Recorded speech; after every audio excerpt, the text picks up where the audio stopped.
Hey everyone, it's your non-meta friendly hunter Mystix here again with another bow build video for Monster Hunter Rise.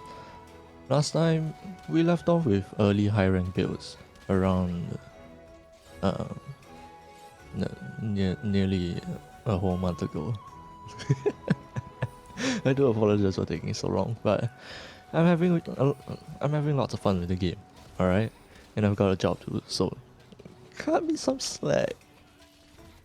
But the video really took off for me, and I'm so thankful for all of you that gave it a chance, even though it's not the meta stuff that most people will be looking for.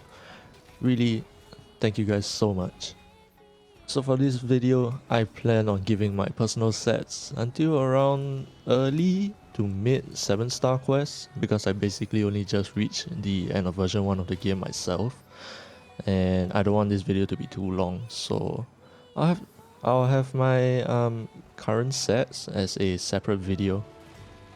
So disclaimers once again, my sets are not meta, so if that's what you're looking for, this video is definitely not something that will answer your question on how to get the max deeps or how to build the most efficient sets for DPS. Also, this video is not meant to tell you what you have to make, or telling you that this is the only way you should be playing the game. This is a video game. You are meant to enjoy it, so play it however you like. Copy my sets, completely disregard it, it's 100% up to you. Now with all of that out of the way, you guys have waited long enough, so let's get started with the actual content itself. Starting off with the 4-star sets. I have here equipped on my character the Zinogre helmet, Great Izuchi chest and arms S, Spear waist S, Zinogre legs, and Demon Petalist, and also a talisman that comes with 1 level of Constitution. So with this you'll get Constitution 5, Crit Rate 3, Weakness Exploit 2, Latent Power 1, and Recovery Speed. That 1 level of Punishing Draw comes from the talisman, but it's honestly disposable, so as long as your talisman comes with Constitution, you're good to go, but otherwise, Constitution 4 is still great to have.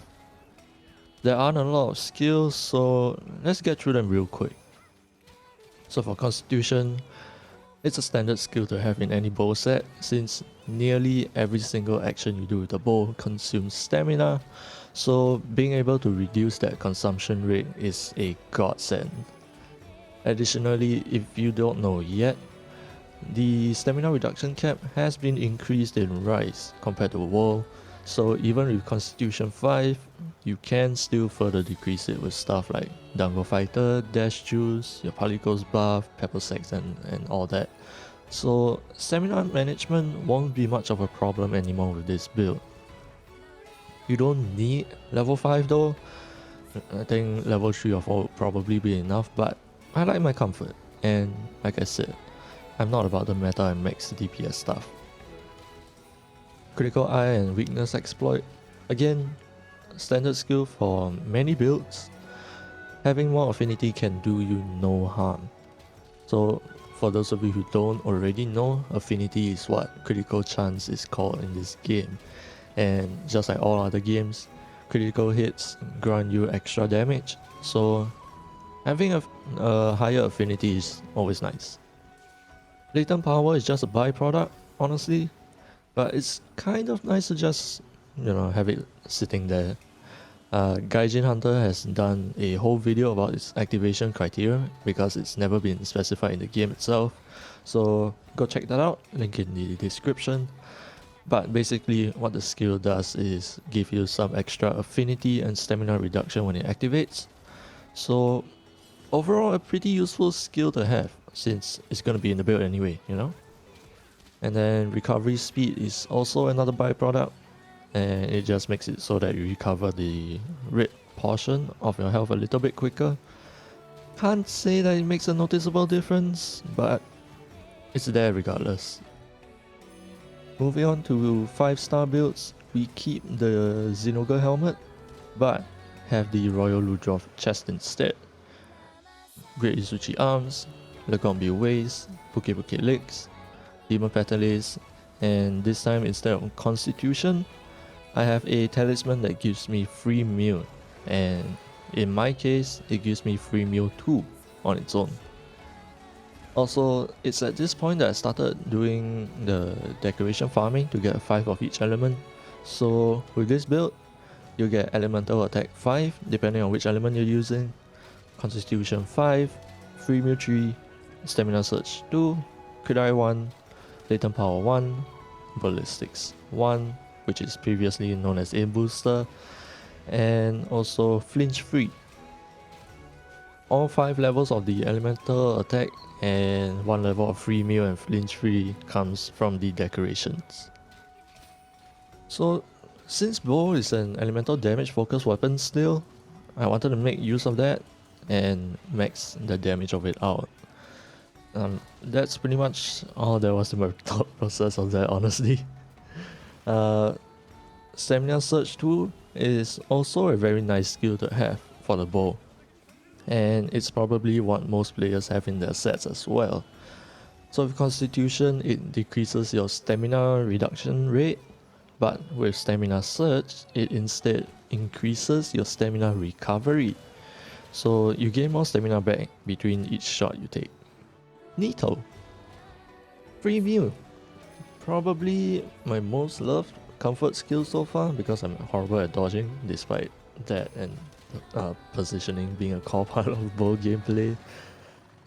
What Free Meal does is basically it gives you a chance to not consume whatever it is you're eating from your item pouch. It's been nerfed from WoW, which is why I'm sticking with level 3 instead of, level 1 or 2.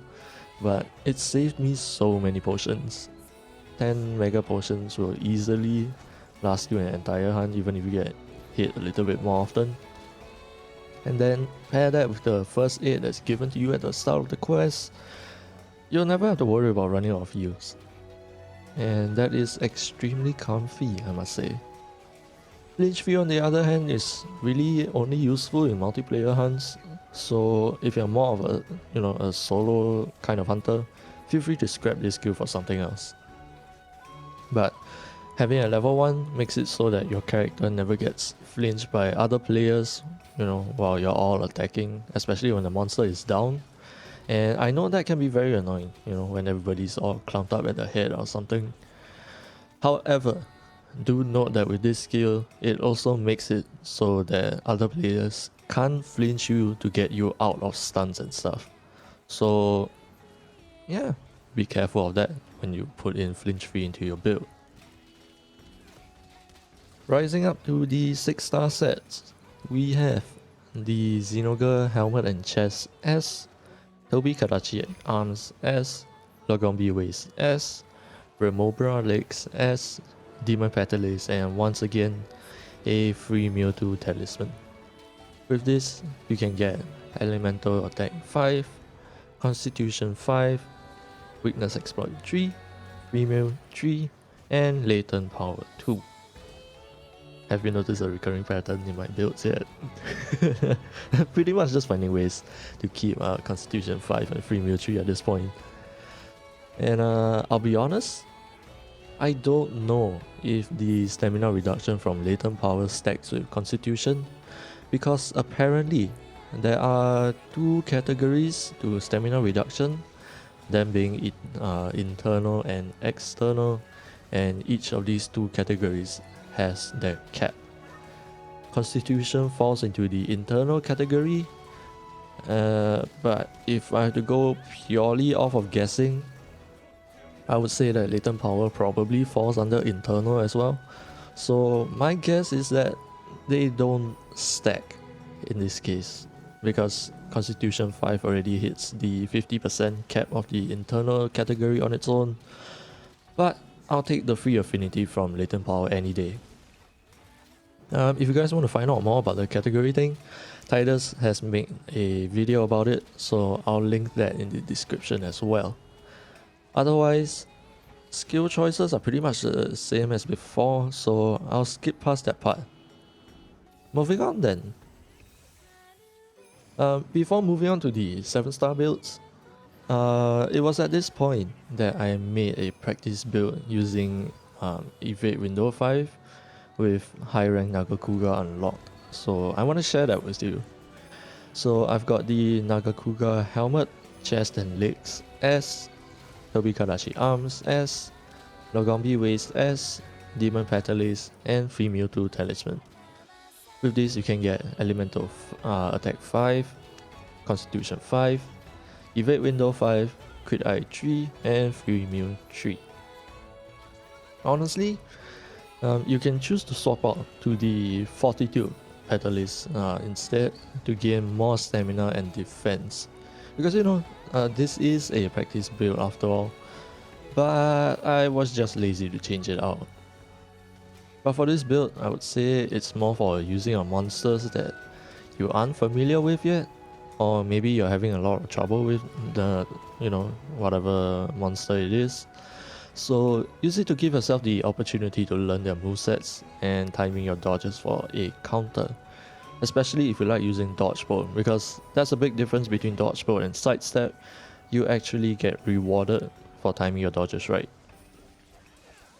Now for the last build of the day, here's my early 7-star build, early to mid 7-star quest. We have here the Xenoger Helm S, Nagakuga Chest S, Tobikadachi Arms S, Spio Waist S, Ragnar Kadaki Legs, Demon Petalace, and free Mewtwo talisman.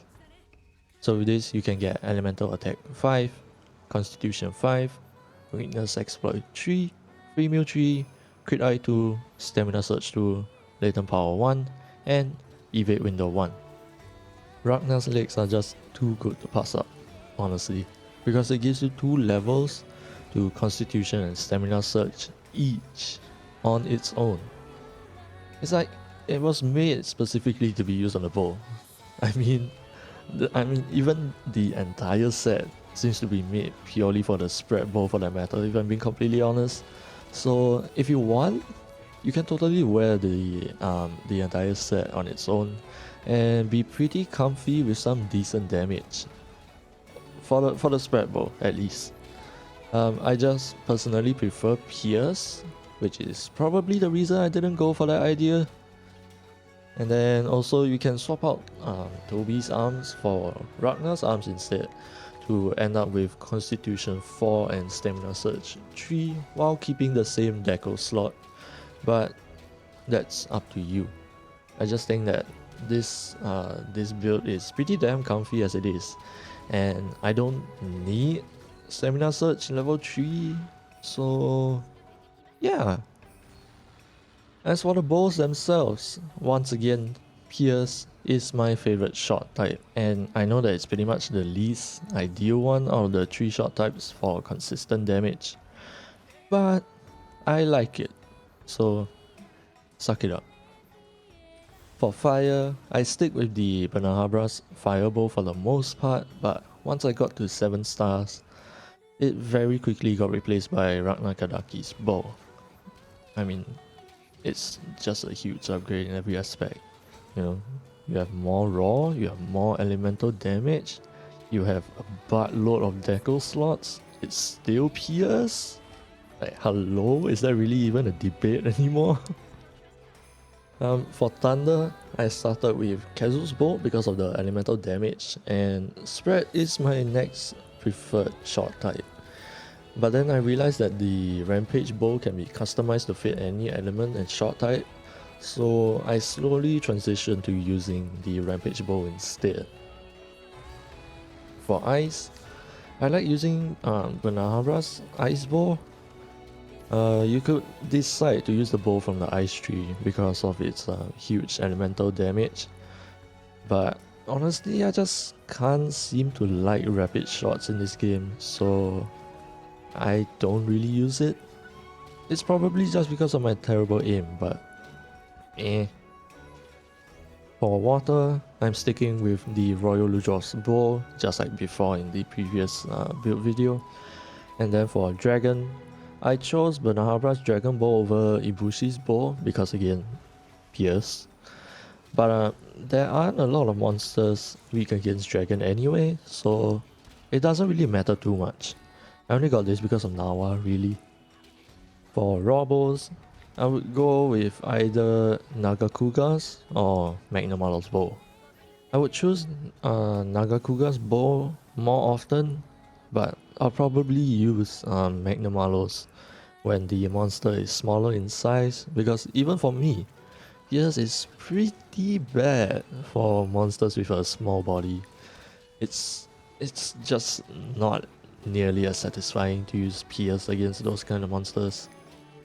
Or, you know, if you're really just super lazy to choose between so many and, you know, look through the entire bow tree, you can always just craft 6 different rampage bows for, you know, one for each of the 5 elements and blast, and fit them all with whatever shot types you want. You know, just saying, they're rather decent and are almost fully customizable. So, you know, that idea is out there. But that's gonna be it for this video. I know it's probably really long, but for those of you that have stayed until now, thank you so much for watching, and I hope it was interesting enough for you, despite being so far off the meta stuff. If you want to see my builds in action on an average bad hunter, you know, aka me, feel free to come check out my live streams. I stream every Monday 1 PM GMT plus 8 time zone right here on YouTube. So pop by if you can, you know, say hi, and let's all just enjoy hunting and rise together. But I'm off to go explore more of the version 2 stuff now, since it just came out, and the next video about my current builds will be coming soon, hopefully. But other than that, once again, thank you so much for watching. This has been Mystix, and as always, happy hunting, hunters. 満足です。